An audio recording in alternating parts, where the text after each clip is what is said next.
bienvenidos y muchas gracias por vuestra asistencia a lo que es este prolegómeno de la renovación de las actividades del Ateneo. Creo que es un prolegómeno de lujo porque digamos, cambia un poquito el formato en relación a lo que venimos haciendo. La inauguración oficial será el próximo lunes, en formato ya de cosas. Y hoy esto es un auténtico lujazo lo que podemos presentar.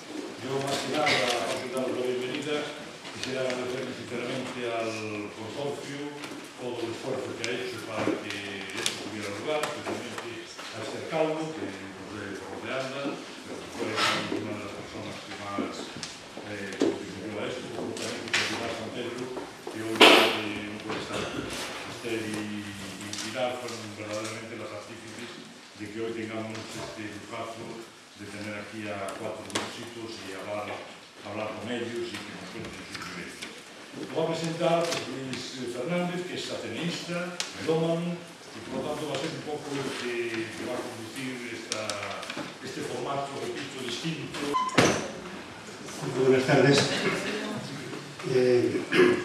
Tenemos la gran satisfacción de tener con nosotros hoy a 4 músicos que son los primeros atriles de las 4 secciones de cuerda de la orquesta.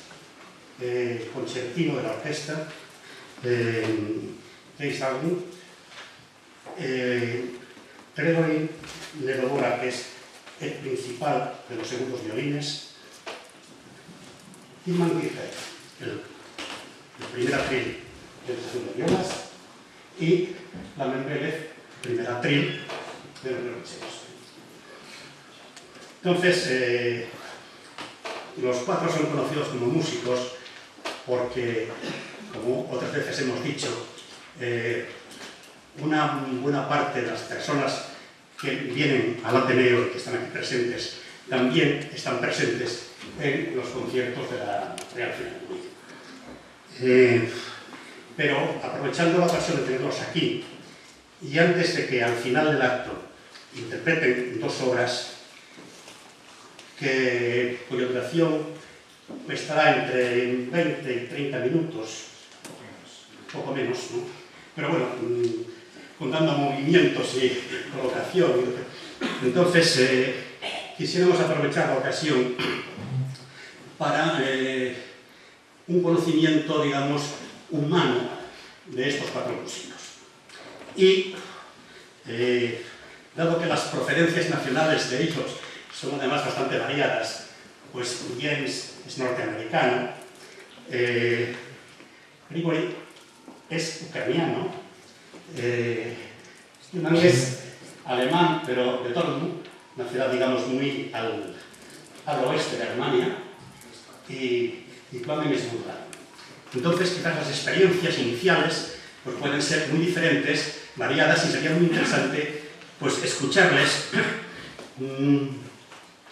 cómo les surgió, por ejemplo, la vocación musical, que surge tempranamente, y si eso es posible en familias que no tengan ninguna relación con la música, si nacer en una familia con relación con la música facilita, como parece que así puede ser, el desarrollo de esa vocación musical, empezando por el principio, pues nos gustaría escuchar un poco la opinión de Empiezo yo. Muy bien. Vamos, empiezo yo. Bueno. O sea, concertino. Sí. Bueno, primero quiero dar las gracias por invitarnos aquí. Es una oportunidad para nosotros conocer el público de Santiago un poco más de cerca, y espero que lo que decimos esta noche es de algo de interés para vosotros. Contestando la pregunta, he nacido en una familia donde mi madre era pintora, es pintora, y también dando clases de piano en nuestro barrio, a principiantes, a niños. pero siempre la música y el arte era un amor de mi madre. Y quizás un amor frustrado, porque cuando ella era niña, pues nació en una granja, ¿no? En una familia muy humilde, y no había dinero para comprar un piano en condiciones. El piano en su casa, en Oregón, en el año 38, faltó teclas. Y así es frustrante para cualquier pianista. Entonces quería darnos la oportunidad que ella no ha tenido en su juventud. Y mis dos hermanas, cuando he nacido yo, mis dos hermanas pues, eran 5 y 7 años mayor. Y los dos tocando violín y piano.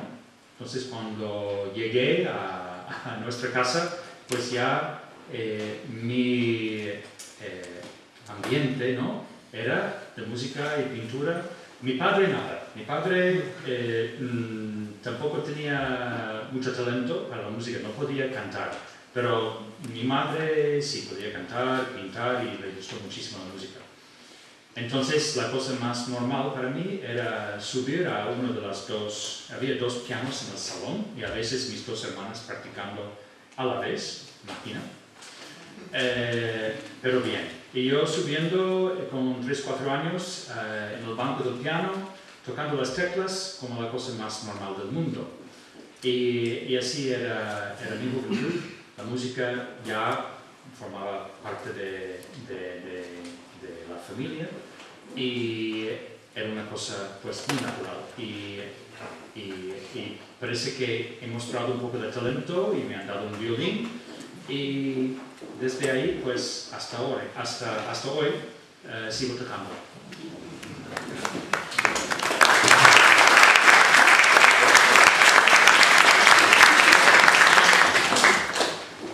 Bueno, en mi caso, yo tampoco viví en la familia de músicos, aunque mi padre era un melómano, tenía un montón de discos, sobre todo de ópera.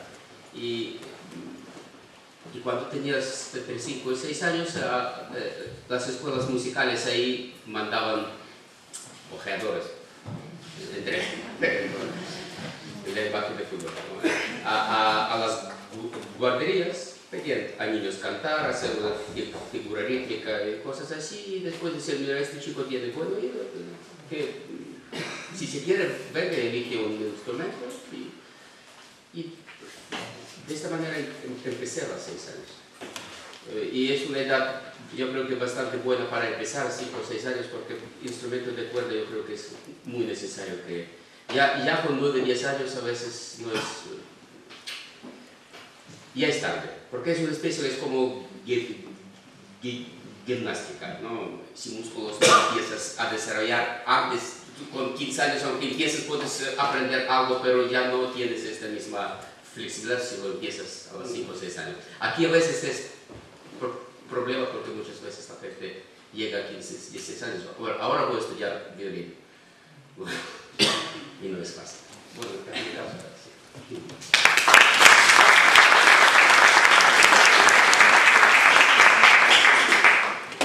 Yo tampoco soy de una familia de músicos profesionales. Mis padres han sido profesores de colegio de mi madre, instituto de mi padre.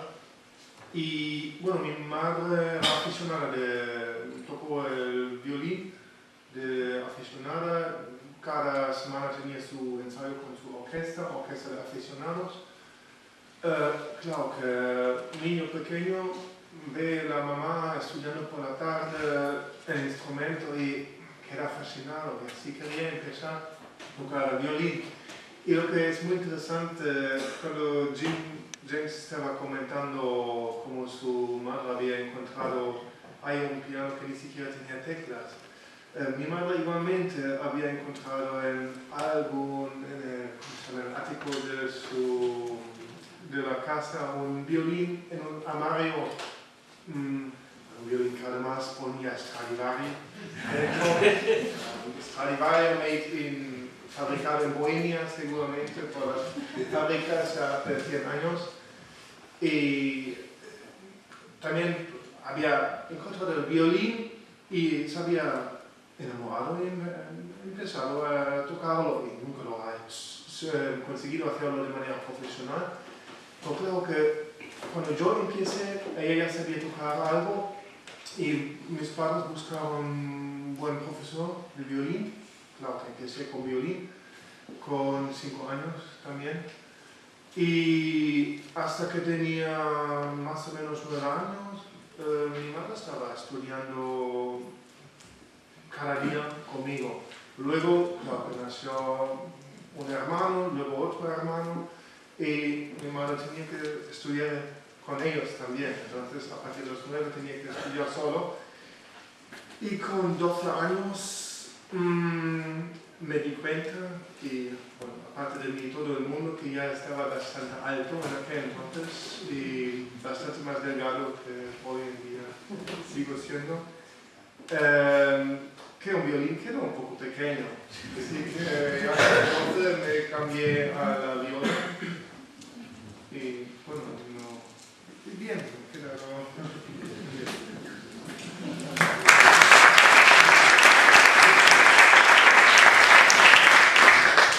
Yo no sé qué puedo decirte. Justo hoy acabo de enterarme que yo no debería de haber empezado a tocar, ser músico.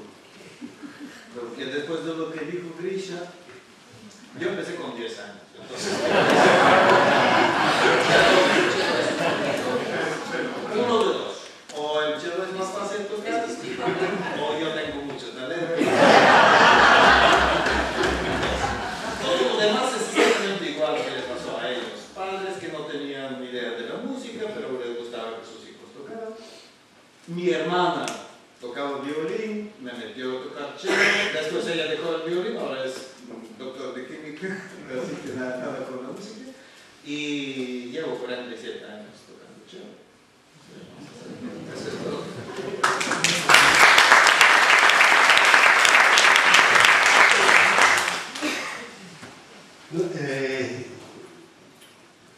Ha surgido con lo que ha dicho Ima, pero una vez que empieza la vocación musical, la elección del instrumento, ¿de qué depende?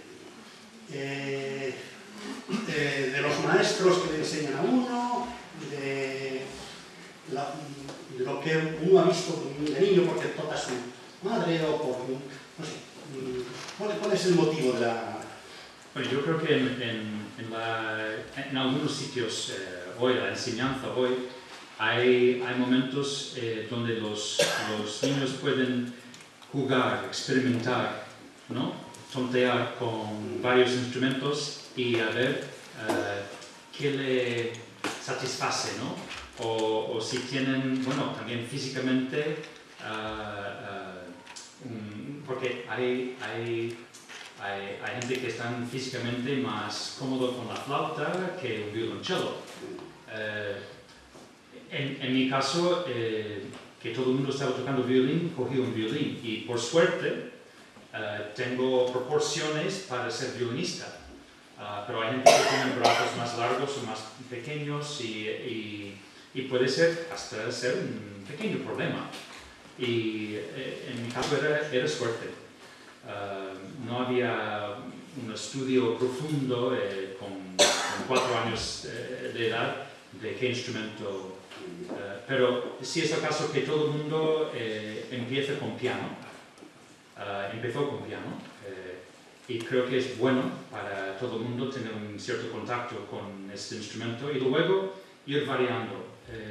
En mi caso cogí el violín y por suerte estaba bien. Yo creo que me recomendaron para violín, no sé por qué razón, la verdad que hace mucho tiempo. Ya voy a preguntar a mi madre por qué. No lo tengo muy claro. Pero bueno, empecé a tocar. Un tema que tú casi ya lo has explicado, ¿no? A veces es un poco nuestra familia. Sí, fuimos 2 que tocaban violín. El tercer hermano también empezó con el violín, pero no sé si él explícitamente quería ser violonchelista o si quería si era simplemente porque mis padres ya estaban hartos de tanto violín, que empezó con 5 años el violín, porque tenía un cello a esta edad, de verdad, esos instrumentos son famosos. Entonces con 7 o 8 él cambió al violonchelo. Y con la viola es un poco interesante porque no es... también es un poco diferente de país a país.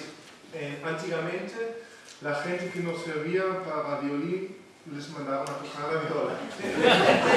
Y hay suficientemente chistes sobre esto.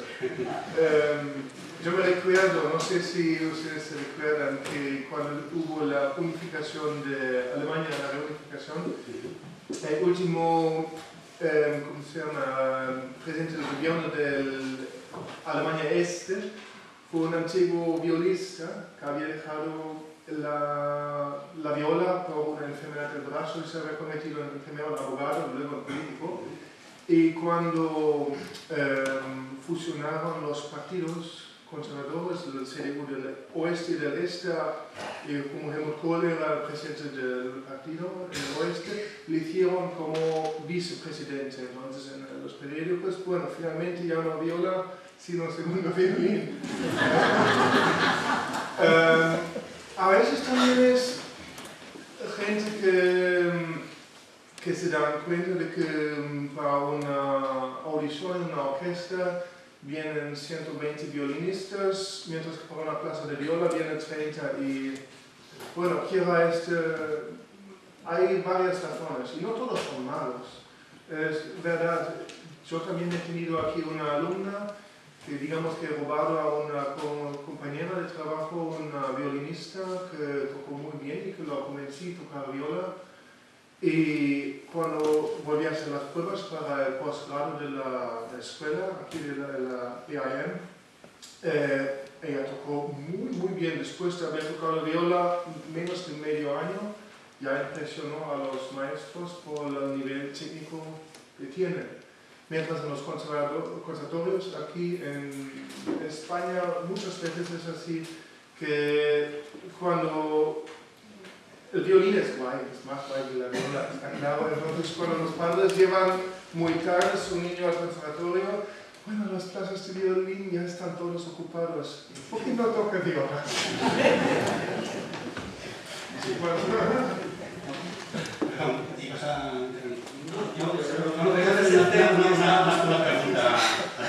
Bueno, hay que añadir quizás también que la elección de instrumento es muy cultural, porque si naces en Bali o Malasia, igual no empiezas con el violín, pero aprendes gamelán o otro instrumento y hasta, bueno, he pasado 9 años viviendo en Granada, en Andalucía, y yo estaba rodeado de guitarreros, de luthiers, guitarreros, y todo el mundo sabía un poquito cómo tocar la guitarra.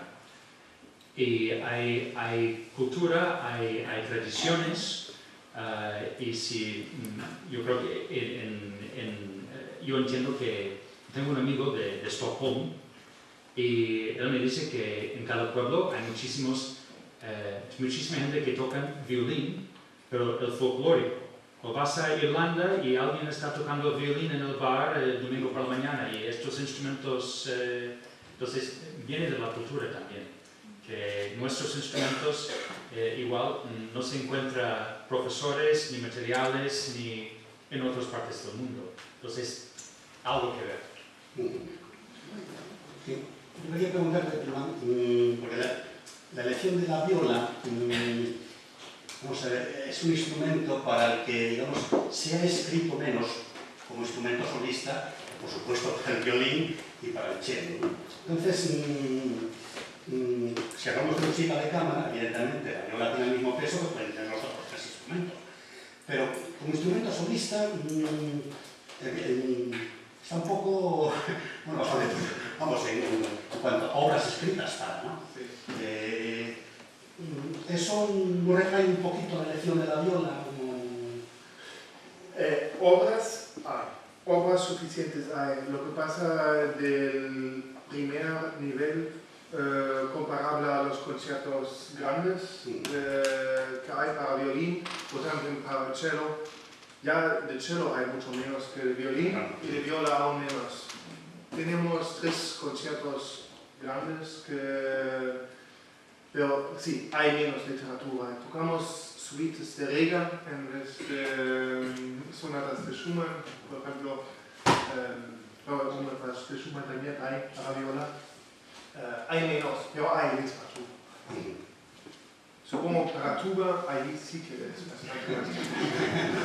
Que lo sepa, existen los conciertos para tuba. La buena, para contrabajo. Sí.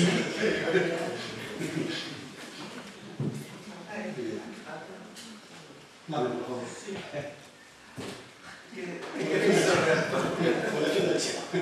Lo del cello, pues nada, que vamos a decir el cello, lo vais a escuchar dentro de un rato. Yo elegí el cello, no elegí el cello, por supuesto, no elegí nada, a mí me llevaron sin saber nada a hacer unas pruebas en la escuela y iba para oboísta. Pero no me cogieron porque era muy pequeñito, muy flaquito. Me dijeron que no puede ser y que si quería tocar cello. Y bueno, para no quedarme sin nada, cogí el cello. Yo pienso que más del 50% es casualidad, la elección del instrumento. Y después, todo el resto es trabajo y un poco depende de la vida, a dónde, qué rumbo coge. Pero muy poco depende de estos que son cosas tan bonitas, ¿no? Inspiración, talento, todo es trabajo y casualidad. Hablando del trabajo, yo creo que precisamente la profesión de músico exige un trabajo duro, ¿no? Muy duro, que creo que comporta un sacrificio bastante importante para chicos jóvenes, ¿no? Que en lugar de... Para chicos jóvenes y para... Bueno, por supuesto, no, mayores. Pensando en los comienzos, ¿no? En los comienzos, en los estudios, no, evidentemente, pero cuando ya uno llega a profesional, por supuesto, ¿no? Entonces, hay un tipo de arrepentimiento, digamos, de haber dedicado tanta parte de la juventud, no sé cuánto, a dominar un instrumento. No, a ver, el arrepentimiento general, no. De ciertas partes, de ciertas formas, como ha transcurrido todo, cada persona en su vida profesional tiene puntos que podría hacer de otra forma.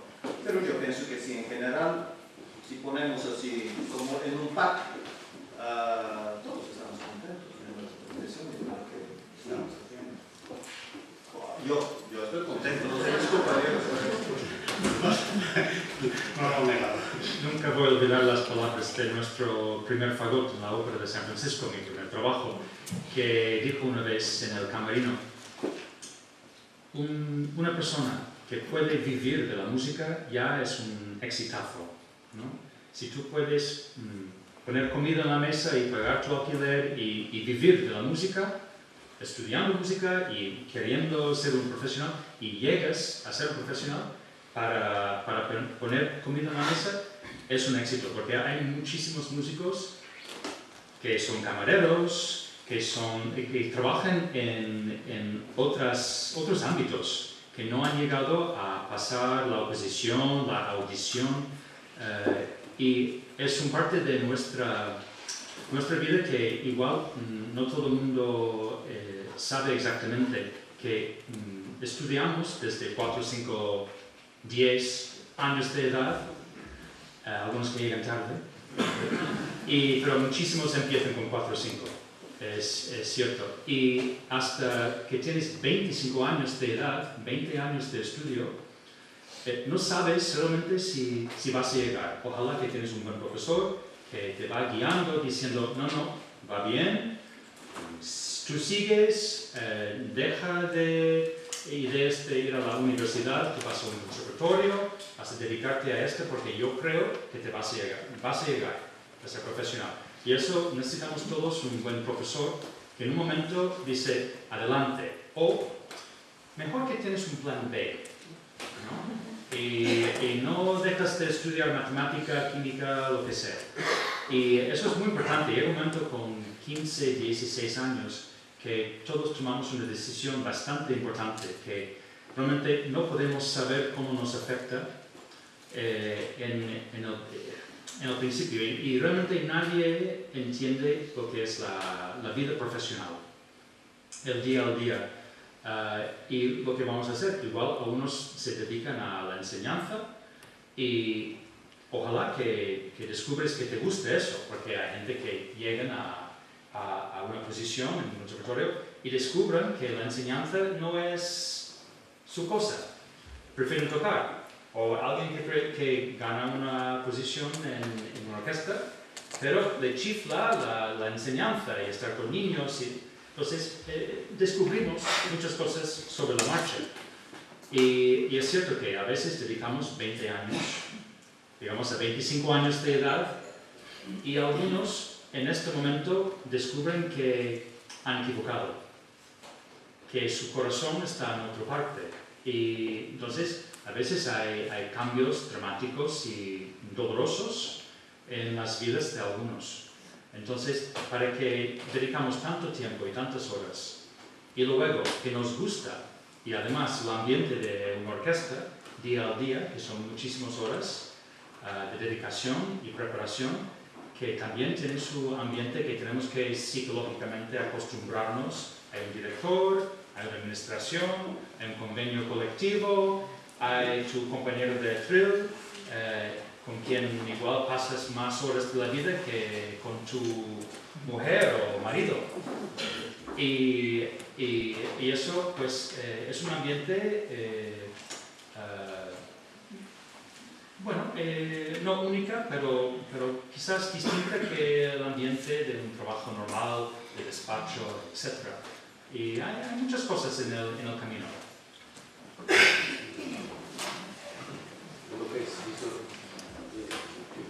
Preguntaste sobre si hay arrepentimiento. Yo muchísimas veces me arrepentí por tocar violín y muchísimas veces digo gracias por tocar violín. O sea, esto va por olas, por estado de ánimo. Hay cosas también que yo hago en la vida y que dices, bueno, a lo mejor lo tenía que hacer. Nosotros con James jugamos ajedrez, por ejemplo, que ahora y yo casi más de 30 años no he jugado nada ajedrez. Pues, por eso es muy complicado decir, pero algo de arrepentimiento de vez en cuando yo siento, porque es una profesión también dura, de vez en cuando, pero no siempre. Bueno, Grisha, si me permites, ¿no? Yo creo que no es tan grave si de vez en cuando tú te arrepientes de tocas violín. Lo grave es que si el público se arrepiente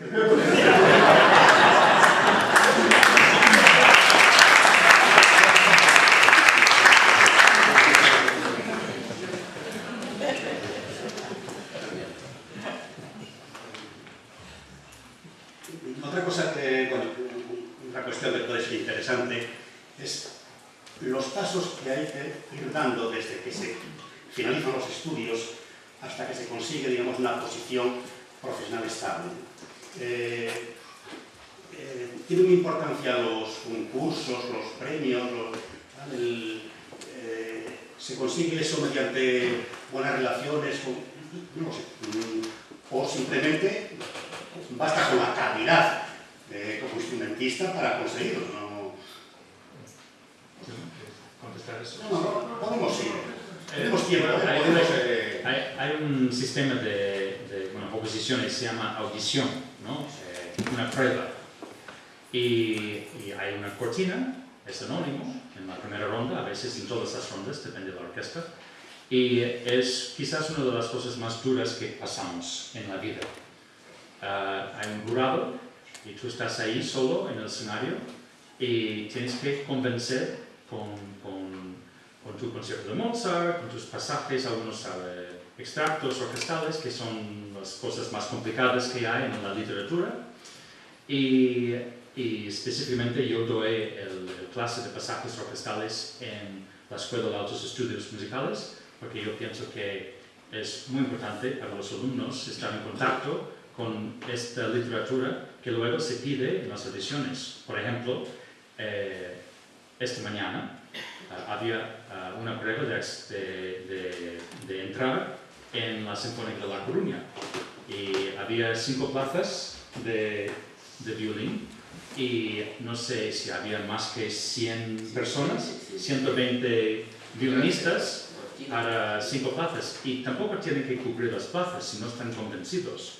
A veces lo dejan vacante y ha habido muchísima gente muy buenos para concursar para este trabajo que había y eso también es parte de nuestra realidad. Es que en algún momento tenemos que ponernos como caballos y a ver quién gana. Y normalmente la música no nos gustaría pensar que es una competición, un concurso. Lo hacemos por el amor y por expresar nuestra alma y estas cosas bonitas. Pero sí, llega un momento que hay un momento duro de competición, de algo objetivo, anónimo, que tenemos que pasar para estar donde estamos ahora. Y eso sí es, bueno, por ejemplo, en Estados Unidos, la estadística es que una persona, en medio, hace 30 pruebas hasta que recibe una oferta de trabajo. Entonces, tú vas cogiendo aviones, autobuses, vas en coche y bueno, yo he hecho pruebas en Filadelfia, en Oslo, Wellington, Nueva Zelanda, Londres, San Francisco. También he hecho una prueba para la orquesta en Malasia, en Kuala Lumpur. He hecho muchas pruebas en mi vida y la mayoría con cierto éxito, pero es un momento muy duro y luego, igual, Risha, ¿quieres comentar un poco de esta mañana? ¿No? Venga. No, es concursos no lo que pasa yo personalmente tuve suerte. Me cogió mi profesor en su propia orquesta, era de Moscú. Me preparó para esto, pero luego cuando yo no quería volver a Rusia y a la orquesta volví y yo decidí tocar concursos y toqué solo 2 concursos aquí y después toqué otros 2 después, nada más. He tocado muy poco, estoy muy por debajo de esta media, pero es mis circunstancias.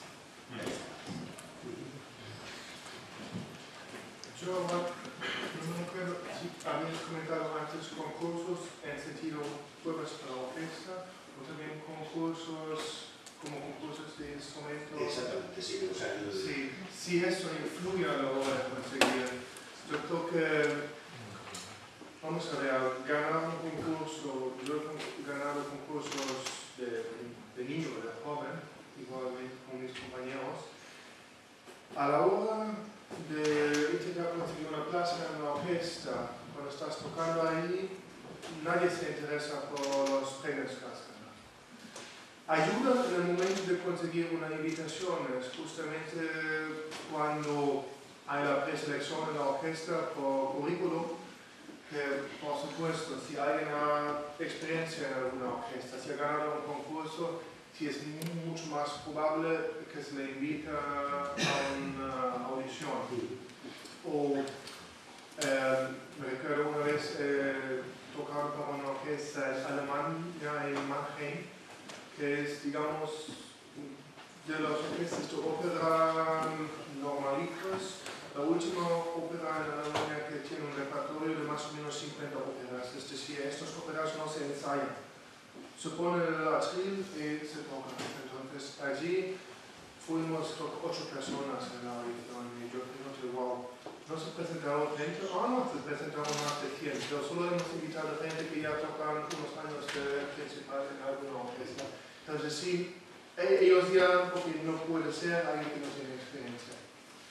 Pero claro que lo comentó James, yo estaba pensando, todo este forma de coger gente es muy duro, es probablemente muy injusto, porque muchas veces solamente gana la gente que tiene los nervios más duros,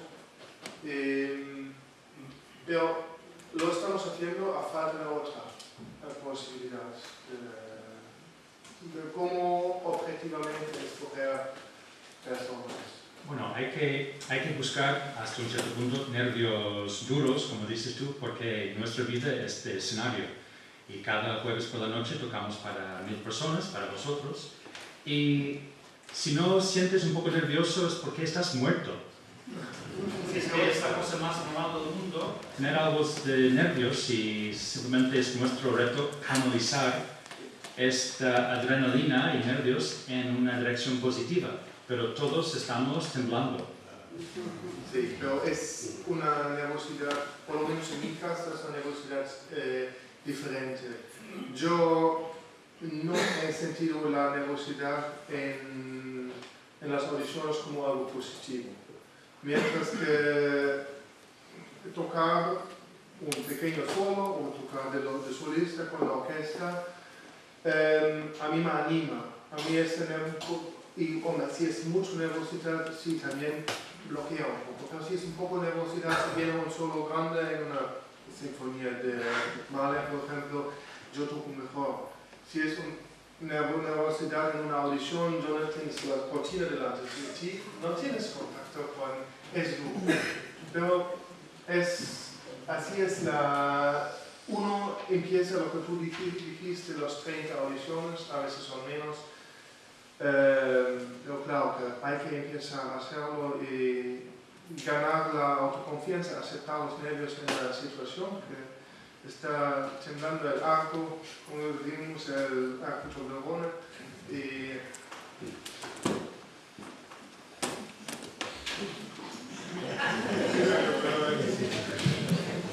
yo no sé qué puedo añadir. De todos modos, si me permitís un poco me voy a desviar.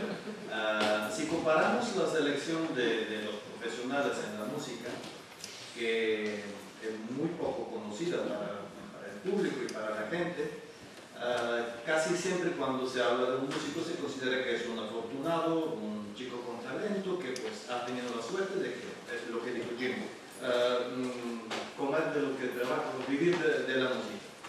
Pero en realidad si nos planteamos que nosotros preparamos una oposición, una audición, no la preparamos los 6 meses anteriores, la preparamos desde con 4 años o con 10 años, te sientas a estudiar, hasta pasados 20 o 30 años, estamos preparando varias horas al día.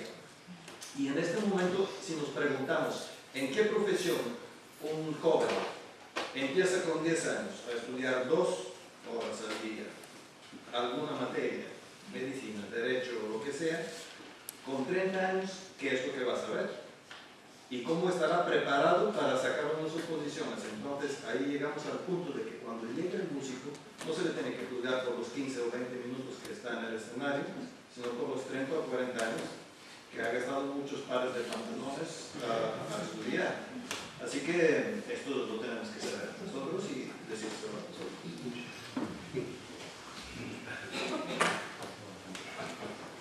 Bien, bueno, como hemos dicho al principio, los 4 músicos presentes son el concertino y los primeros atriles de cada una de las secciones. La pregunta quizás pueda ser un poco impertinente, pero en un concierto como género, cuando una de las personas de la orquesta ve la actuación de un solista de su instrumento, ¿qué siente? ¿Admiración? ¿Envidia? ¿Crítica? No sé si la pregunta es...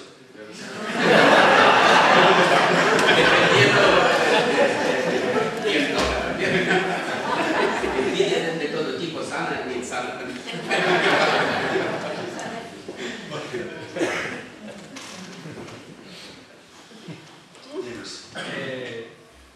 siempre inspira cuando viene un violinista grande y toca enfrente de nosotros y estamos acompañando. Y es un lujo estar a algunos metros de un mito, de estar al lado de Van Reypen o de Daniel Hope o de Isaac Perlman o quien sea. Sí, para nosotros, bueno, a mí siempre me anima y yo tampoco tengo pretensiones yo sé quién soy y dónde estoy y disfruto muchísimo acompañando lo mejor que puedo y para mí es algo que inspira. Nunca me ha cruzado por la mente, no sé, como yo quería estar en sus zapatos. Yo sé quién soy y dónde estoy. Y no hay problema, es una maravilla estar como un gran solista. Pero también criticamos si no nos gusta para nosotros o entre nosotros, dependiendo. Todo hay todo especialista también tiene. Pero siempre desde un base de admirar que Sí, son sí, ellos sí, que dejan el piel y están ahí haciendo algo difícil. Y primero yo creo que hay muchísimo respeto. Luego podemos hablar, mira, no me gustó mucho, toco muy rápido esta, pero eso ya son detalles que realmente... Pero yo creo que si vas a los conciertos muchas veces por la reacción de los músicos, si les gusta, no les gusta. Si aplauden o no aplauden, si le dan fuerte golpe o así como ahora. Se nota. Pero eso no en todas las orquestas. En todas. Eso es. Lo que es penoso es que si viene alguien que toca de verdad bien, o del que sabíamos que iba a tocar bien y luego viene y toca mal. Entonces ahí sí te preguntas para qué estamos gastando el público, claro. No, pero en general comparto lo que ha dicho. Admiración en 90% de los casos y cuando fracasa un gran solista pues nos sentimos un poquito bien.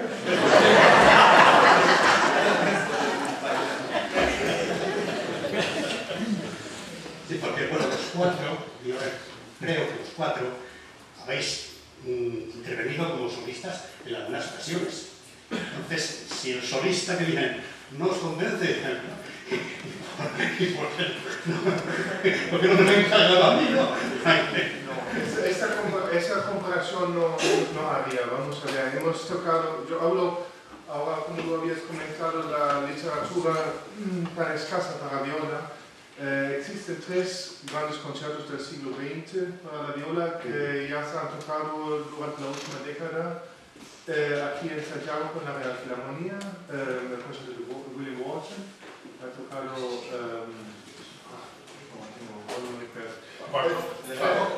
Bartók ha tocado y el de y francamente yo no puedo hacer, también hemos tenido buenos solistas y está absolutamente claro que yo no puedo tocar como ellos a este nivel de estos conciertos, entonces no hay discusión. Claro, me gusta tocar de solista y ya lo he hecho y cuando hemos tocado la sinfonía concertante creo que lo hemos hecho bastante bien, pero está claro que si ahora el día siguiente vendría Frank-Peter Zimmermann con Tabea Zimmermann, por ejemplo, tocando lo mismo, estamos hablando de otro nivel. Pero eso es... Bueno, yo creo que nuestro rol como solistas, como en muchísimas orquestas, es tocar las obras que las grandes solistas que van viajando por el mundo tocando la misma cosa 100 veces, es lo que ellos no hacen. Por ejemplo, Tilman y yo también hemos tocado el doble concierto de Cristóbal Halfter. ¿Cuánta gente están tocando eso 100 veces por el mundo? Es que no. Lo hemos hecho como ¿cómo se dice? Un homenaje a Cristóbal porque él estaba ahí dirigiendo el concierto y hemos tocado su... Cumpliendo 80 años. cumpliendo 80 años, entonces era un homenaje a él. Y es un honor para nosotros tocar, es que no todos los días podemos tocar conciertos de Beethoven con Beethoven dirigiendo. Y es siempre una gozada, ¿cómo se dice? Sí, estar con el compositor a tu lado, dirigiendo, y hablas con él, entiendes la obra mejor, y es un lujo. Pero yo creo que nuestro rol es tocar las obras menos tocado. Yo he dicho muchas veces también a la administración, a mis jefes, que yo no quiero tocar conciertos de Beethoven. Yo prefiero que viene un grande solista a tocarlo y que el público disfruta al máximo de esta obra. Puedo tocarlo, pero prefiero que viene alguien grande. Y mi rol es tocar otras obras que ellos no lo hacen. Y creo que es nuestro sitio.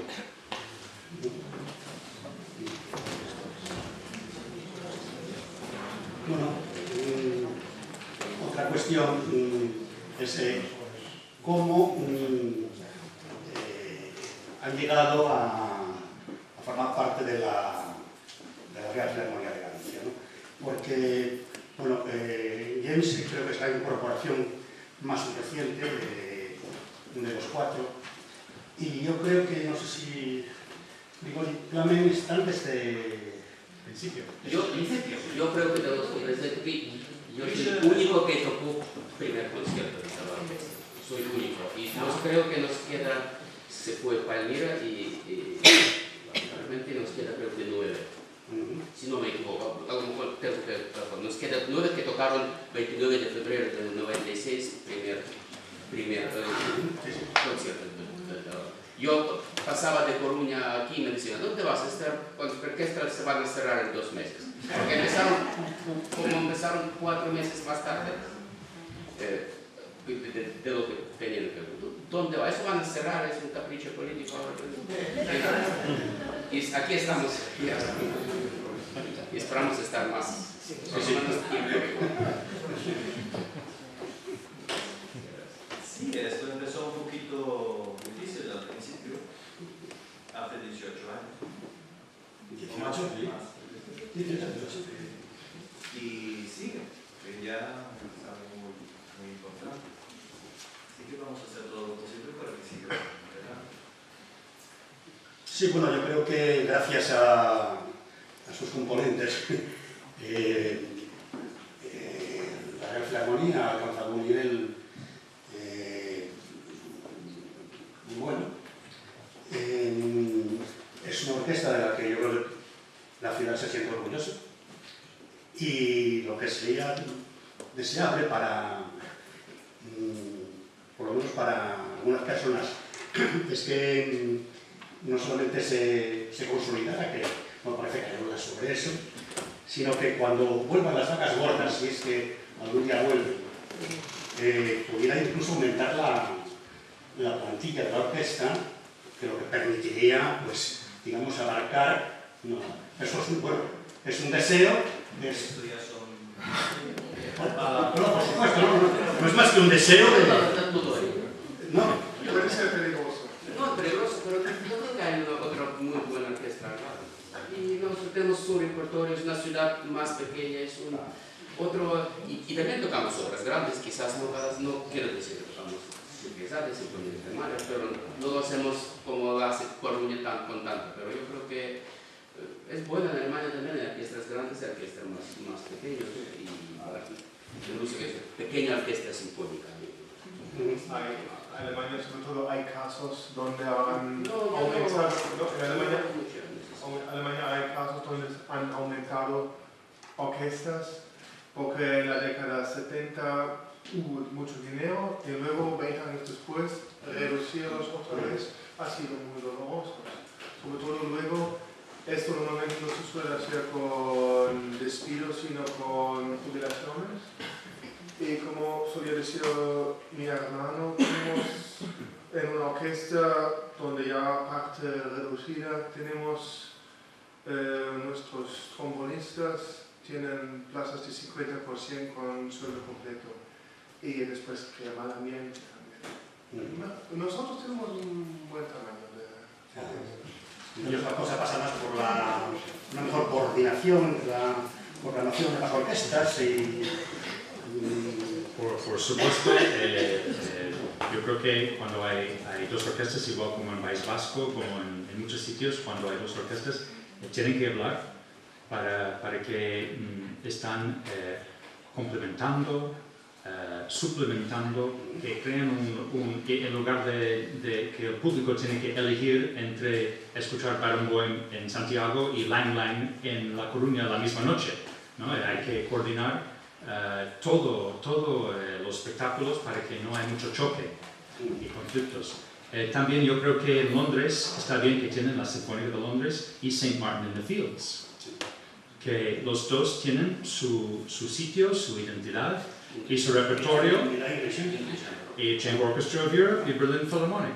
Es que es importante nuestro repertorio clásica, que si alguien quiere escuchar Mozart, Schubert, que vienen a Santiago, y si quieren escuchar algo más a lo grande, que van a La Coruña, que no pasa nada, que yo creo que eso amplía la oferta en el mercado y a todos sus gustos. Y no hay problema. En San Francisco, mi ciudad, hay muchas orquestas. Hay una ópera, hay un ballet, hay una sinfónica, y las plantillas son distintas y diferentes y tocan su mundo. Y luego hay orquestas de cámara, New World Symphony, New World Chamber Orchestra en San Francisco, liderado por un gran solista, Nadja Salerno-Sonnenberg, que está liderando su grupo, y tienen su identidad, su repertorio, y nadie habla de ampliar fronteras. Sabemos quién somos y eso es bueno. Bueno, interesante escuchar la opinión de los componentes de la orquesta. Bueno, entonces, por último, da la impresión de que es así, pero supongo que se encuentran perfectamente integrados en Santiago, ¿no? Por tanto, esperamos tener muchas más ocasiones de escucharlo, ¿no? Seguro. Muy bien, pues, bueno, estas son las cuestiones que se me han ocurrido, pero por supuesto tenemos aún tiempo para que libremente, pues si hay alguna pregunta del público. O alguna pregunta del público. José. Quería preguntaros cuál es la influencia, no es necesario, cuál es la influencia del director en los músicos y en la orquesta. Y enlazando esa con la siguiente, porque a unos directores se le hace mucho más caso por parte de los músicos que a otros. ¿Qué opináis eso? No sé.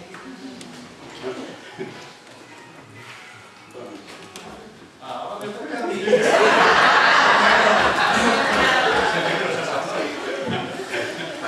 La importancia del director es enorme. Esto no, nadie lo va a poner en duda. ¿Por qué a uno se le hace caso y a otro no? ¿Por qué hay restaurantes que están llenos y otros que no van a nadie? Mira, porque hay directores buenos que convencen, que saben llevar toda la orquesta y la orquesta les sigue. Hay otros que por alguna otra razón no encajan con la orquesta, no necesariamente que sean malos, pero que no encajan con la orquesta, con el repertorio, con el carácter de los músicos. Entonces no existe este simbiosis, pues no hay juego y a veces pues pasa que no, el público también se da cuenta que no va bien. ¿Qué cualidades tiene que tener un director? Si yo lo supiera, me pondría de director, porque es una presentación muy interesante, muy emocionante. Y yo pienso que es como en tantas otras profesiones y cargos de este tipo, es una parte que se aprende, que es muy importante. y otra parte que uno nace para director de orquesta, o no lo es. Hay gente que espontáneamente lleva la orquesta. Tú ves que tiene fallos, que tiene errores, pero lo sigue. Hay otros que dicen, sí, es preciso, es correcto todo lo que me dice, pero es que no. Así que yo no puedo responder a esta pregunta, ¿qué es lo que le pasa a los directores? Pues los hay buenos y los hay malos, y los seguirá habiendo buenos y malos, no podemos cambiar. Merecemos que vengan los buenos.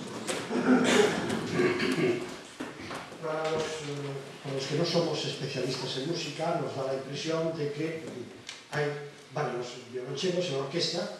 Si uno es el primer violonchelo, supone que o es mejor o superó una prueba que los otros no. Independientemente de la calidad, ¿cuál es la función específica del primer violonchelo con respecto a los demás violonchelos, o el primer viola con los demás violas, y así cada uno de los cuatro? ¿Cuál es la función de la orquesta? Bien, primero, la elección de un líder, evidentemente el general no es el que necesariamente mejor dispara su rifle y que es mejor, o que corre más rápido. Tiene que reunir unas cualidades de organización, de convencer, incluso de un poquito meter en el camino cuando alguien un poquito va a algún lado que no es. Por supuesto, todo es a base de oposiciones, pruebas, donde pues, un tribunal elige entre los candidatos que se presentan concertino, que tienen que tener unas cualidades excepcionales, principales que tienen que ser un poquito mejores, o también se valora mucho la experiencia, la forma de ser, si puedes llevarte con la gente, y lo que es la función profesional. Pues el concertino es prácticamente, para no decir que es más importante que el director, para mí sí. No solo porque es amigo mío, pero sí. Es prácticamente la persona que lleva la orquesta. Y el director es bastante más reciente como figura que el concertino. Siempre ha habido concertinos, el director apareció ya cuando había un señor que no sabía tocar nada y dijo, pues yo voy a ir.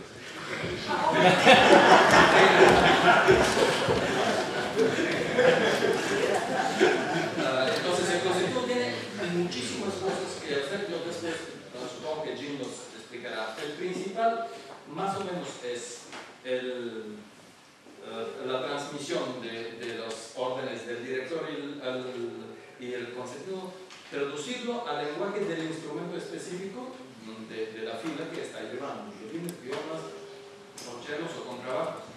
Entonces, cuestiones de arcos, cuestiones de digitación, cuestiones de dar entradas, de controlar un poquito mejor el transcurso de la obra, estar siempre más dentro de la música y también pues, tener un contacto más personal y más concreto con el director. Por lo demás, somos exactamente iguales y hay mucha gente que toca mucho mejor que ustedes. Y el concertino, pues... Bueno, me das mucha responsabilidad y hasta un cierto punto es cierto que también históricamente un concertino, antes de los días, los directores como profesión empezó más o menos en los tiempos de Beethoven, más o menos cuando la música empezó a complicarse mucho, especialmente en tempos, y cuando la música frena o para mucho, complica mucho, pero vas a notar que en la sinfonía de Mozart, por ejemplo, normalmente empiezas y va chaca, chaca, chaca, chaca, chaca, chaca, hasta el fin. Mientras que en Debussy o Ravel, cada compás es un mundo.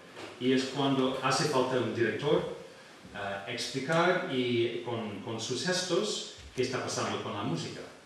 Y eso, como profesión es muy interesante.